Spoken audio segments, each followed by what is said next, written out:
क्या आप जानते हैं कि हनुमान जी का नाम हनुमान कैसे पड़ा और बजरंग कैसे पड़ा, बजरंग बली कैसे पड़ा?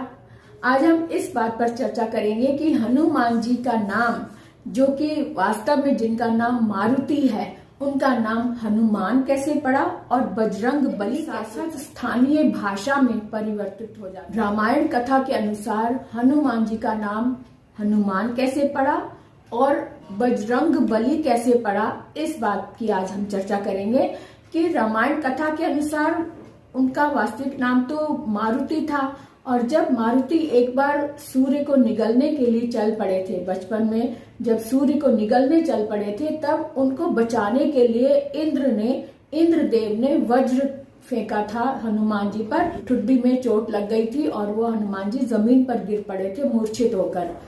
तब पवन देव मारुति को जमीन पे पड़ा देखकर परेशान हो गए थे और उन्होंने जो प्राण वायु है वो ही खींच ली थी, वो रोक दी थी, तो जिसके कारण पूरी पृथ्वी पर त्राही त्राही मच गई। इसे देखकर सभी देवताओं ने अनुनय विनय की, प्रार्थना की कि पवन देव से कहा कि प्राण वायु छोड़ो, प्राण वायु को मत रोको, पूरी पृथ्वी त्राही त्राही कर रही है। तब सबकी प्रार्थना करने से उन्होंने कहा कि पहले मेरे पुत्र को ठीक करो, पुत्र की हालत ये वाली दशा हुई है, इसे ठीक करो। तब सभी ने अपनी अपनी शक्तियां दी, सभी देवताओं ने अपनी अपनी शक्तियां देकर मारुति को ठीक किया और इंद्रदेव थे, उन्होंने उनको वज्र होने का आशीर्वाद दिया। उन्होंने कहा कि मारुति का शरीर जो है वज्र के समान कठोर दृढ़ हो जाएगा, जो किसी भी अस्त्र शस्त्र से ये प्रभावित नहीं होगा। तो इस तरह से वज्र, क्योंकि इंद्र ने उनको वज्र दिया था, इसलिए उनका शरीर पत्थर पाषाण की तरह मजबूत हो गया था। और जो ठुड्डी है, ठुड्डी पर जब चोट लगी, जब उन्होंने वज्र फेंका तो उनकी ठुड्डी पर जब चोट लगी तो ठुड्डी को संस्कृत में हनु बोलते हैं और इसलिए हनु होने के कारण उनका नाम, क्योंकि ठुड्डी जब ठीक हुई तो उनको हनुमान नाम मिला, क्योंकि उनकी ठुड्डी को संस्कृत में हनु कहा जाता है।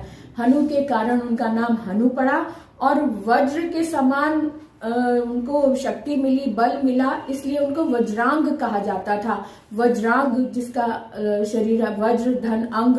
और रामायण में तो कहीं पर भी बजरंग बली का नाम नहीं आता। बजरंग वहां रामायण में, वाल्मीकि रामायण में हमेशा सब जगह हनुमान का ही नाम आया है और मारुति नाम आया है। लेकिन तुलसीदास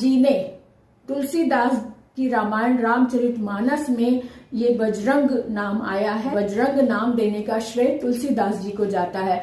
तुलसीदास जी ने अपनी अवध भाषा, वहां की स्थानीय भाषा अवध में जो लिखा था, तो उन्होंने अवध भाषा का प्रयोग करते हुए बजरंग कर दिया था, वज्रांग को बजरंग कर दिया था और बजरंग से वो बजरंग बली बन गए थे, क्योंकि बजरंग यानी वज्र के समान बल है जिनमें, अर्थात बजरंग बली।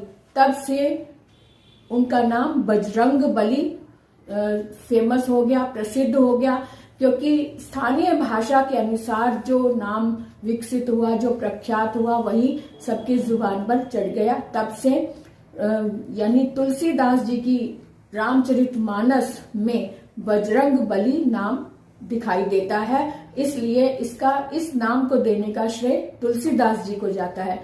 तो तुलसीदास जी ने हनुमान जी को बजरंग बली ये नाम दिया।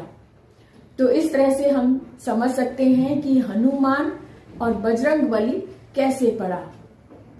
जय श्री राम।